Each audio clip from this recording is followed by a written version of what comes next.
Two things come to mind, like big events. I'll save the bigger one for the second. But, look, I think the stablecoin effort is a really important one. And I think Ripple has always taken the view that anything we can do that is good for the XRP ledger, we're going to lean into. Bringing liquidity to the XRP ledger is good for everyone in the community. And anytime I read online or just somebody saying that Ripple somehow isn't committed to the XRP ledger, I just think that they totally are missing it. Like, we're 100% committed to the XRP ledger. We always will be. And we would only do a stable coin if we thought it was good for the XRP ledger. But I think that's going to be an exciting step around the RLUSD. Like the second one, which I'm sure Monica was letting me talk about, but getting sued by the U.S. government is not a fun experience, and I think it was pivotal for Ripple, but it was also pivotal for the crypto industry at large, and I think not just in the United States, but even globally. We had sort of an opportunity to settle that without fighting the fight. We ended up deciding to fight the fight, and it was expensive. It was certainly stressful. I was actually, right before I got up here, I was reading on Twitter, and somebody on Twitter was commenting how much it looks like Brad has aged over the years. It's like, well, the government sues you, it stresses you out. Anyway, that was certainly an important step for the company, but an important step for crypto at large. And I think I'm proud of the fact that we stood up to what I think is kind of a U.S. government entity that's being a bully and still being a bully to other entities. Yeah. Thank you. Anyway, so what is up, XRP community? Welcome back to another video. Thank you for joining me. I want to first talk about why this Ripple stablecoin is going to be so influential. This is from Brad Garlinghouse's recent Ripple conference in South Korea, Seoul, XRP Seoul 2024. A lot more clips from that to come. Tether is not a stablecoin. It's a lifeline for a dead system. It's a Bitcoin laundromat, buying up bonds of other countries, offloading to inflate Bitcoin's price and keep the dollar long enough propped up to grab your assets. Real endgame is XRP. And he quotes a tweet about Tether, their connections with Bitcoin, and buying up massive amounts of the U.S. bond market. I think they buy more U.S. bonds than the whole country of Australia, the whole country of Spain, and they're not even a country. They artificially produce fake liquidity to buy Bitcoin and prop up the U.S. bond market. Buying bonds other countries are dumping. Tether is fueling the largest financial bubble in history. This is speculation, but a lot of smart people do agree with him on this.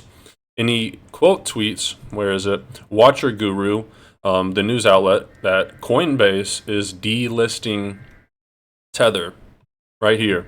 Coinbase to delist USDT in the entire European Union, so many countries, over non-compliance. We've seen similar things happen in the state of New York with the company behind Tether.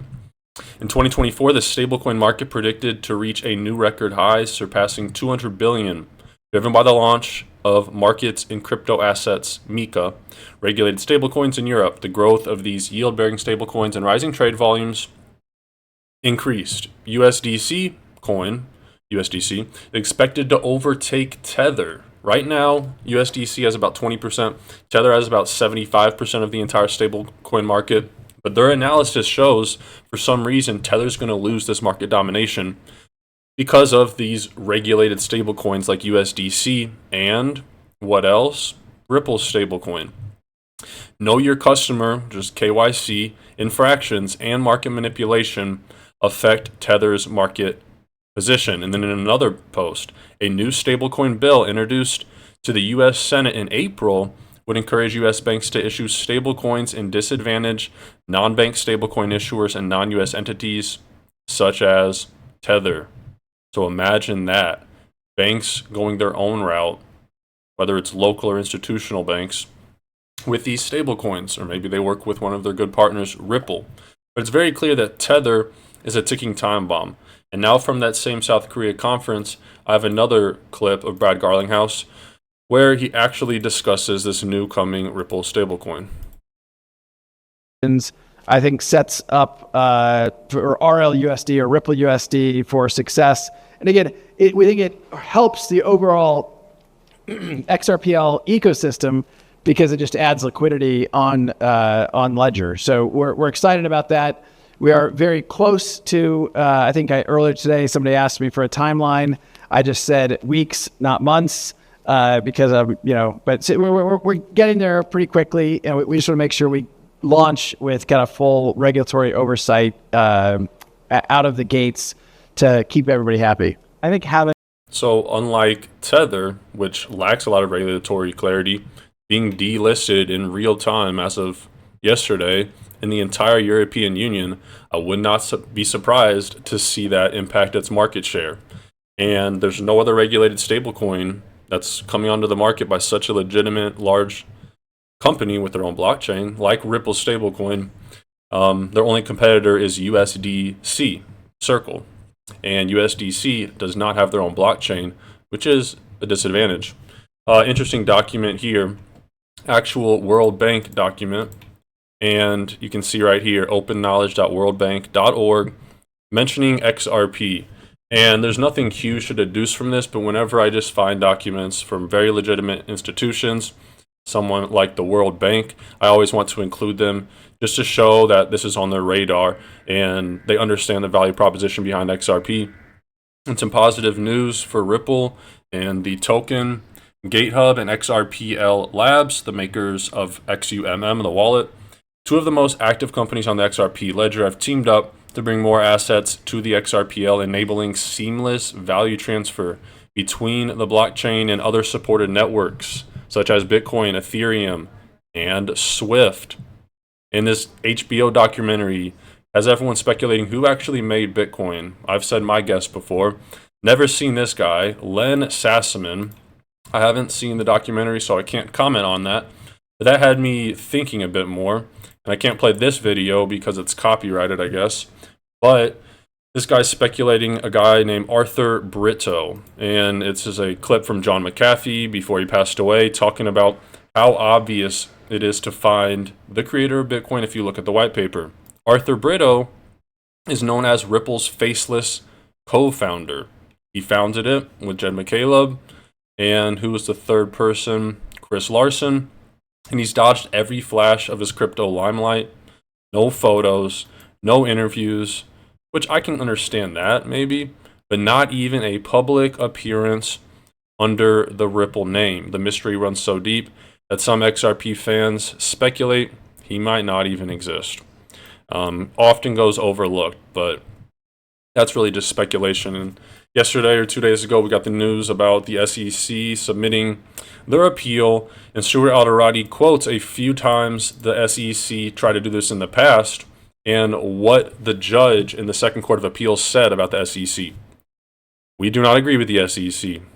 We are not persuaded by the SEC. The SEC's counter-arguments are unavailing.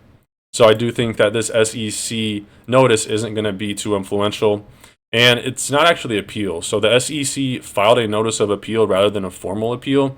And this means that while they have indicated their intention to appeal the decision, they still have the option to reach a settlement before the formal appeal is filed.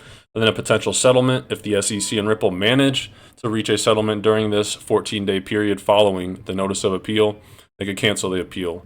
Such agreements, and I'm not a lawyer, so take this with a grain of salt, such agreements are common in litigation, especially in cases where both parties can benefit from a quick resolution. So ultimately, we're just going to have to wait and see on that. And really quick, if you guys want to support the channel and you need a spot to get XRP, check out Uphold in the video description below. It's where I get my XRP every week. And Bitwise, the people that launched the XRP ETF, did an interview with this guy, Paul Barron Network, a really big YouTuber, talking about this Ripple appeal with the SEC. I wanted to get your opinion on something. This was Eleanor Tarrant coming over Fox Business, and she made some statements here that I thought were interesting around this. The SEC, of course, has not filed its Form C with the Second Circuit. This is in reference to the appeal. So they need to do this pretty fast so Ripple kind of knows how to proceed. They also have 14 days from today to file a cross appeal if they choose to do so. I'm just kind of curious, do you think that we could see a scenario, because this seems like a little bit of a chess match right now between the SEC and Ripple. Do you think that maybe the SEC could just simply say, we're going to drop this appeal? Oh, wow. That would be interesting. I mean, of course, anything is possible, and I'm not a legal expert. We'd have to talk to my general counsel. My view is that the SEC seems to be moving down the pathway of appealing this, but we will see. At the end of the day, what I'm focused on from a legal perspective is that crypto has done exceptionally well when challenged by the SEC in court on major cases. I think Ripple is probably the most well-known example of that, but there have been multiple instances where the courts have found that the SEC has overstepped, and that the arguments the crypto industry has made are maybe more sound than are purported in the mainstream media. They have a very good track record in court. I think that's the case here. And so I don't know on this appeal, no appeal story, but I think Ripple has made real progress in court against the SEC, and I think they should feel good marching forward on that. Listen, Judge Torres is probably going to have a field day, I think, with this one on what we've seen, and we've reported on this and covered this, done deep dives. And this right here, this African-American guy is Da Vinci. He's been in the crypto space for since 2013. He went crazy viral because back in like 2000 and like the early crypto days when like Bitcoin was $1, he has this YouTube video where he tells everyone to buy it. So obviously he was in from day one. He's done very well with Bitcoin, I think. I'm curious to see how much he sold on the way up though.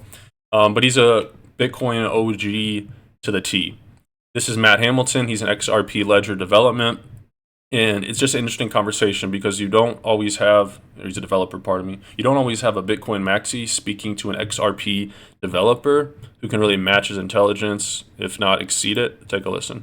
As the mining subsidies disappear, then the fees are going to get higher and higher, and it's going to be your banks, your rich people, whatever, they're going to use it, because the everyday person is just simply not going to be able to afford to transact on Bitcoin. So they're going to have to use layer twos that just, most of those remove the interesting aspects that make Bitcoin unique. And so you might as well use something instead that is far more pragmatic with this approach. And like I said, the XRP Ledger was created by Bitcoin developers who understood this, right? That is why they created the XRP Ledger, because they understood this. And one of the first use cases of Bitcoin, of the XRP Ledger, was to tokenize Bitcoin. Right? That's why it was the first blockchain to have a DEX, the first blockchain to support tokenization, because one of its early use cases was to tokenize Bitcoin and transact Bitcoin in a. Yeah, so XRP was made by the same engineers who created the early innovations of Bitcoin. Same people. If you guys made it this far in the video, thank you for watching. Comment superior in the comment section below when you watch the full video. It's the best way to support, in addition to hitting that like button, and it also lets me know I'm not wasting your time and you enjoy the content. So thank you guys in advance and have a great evening.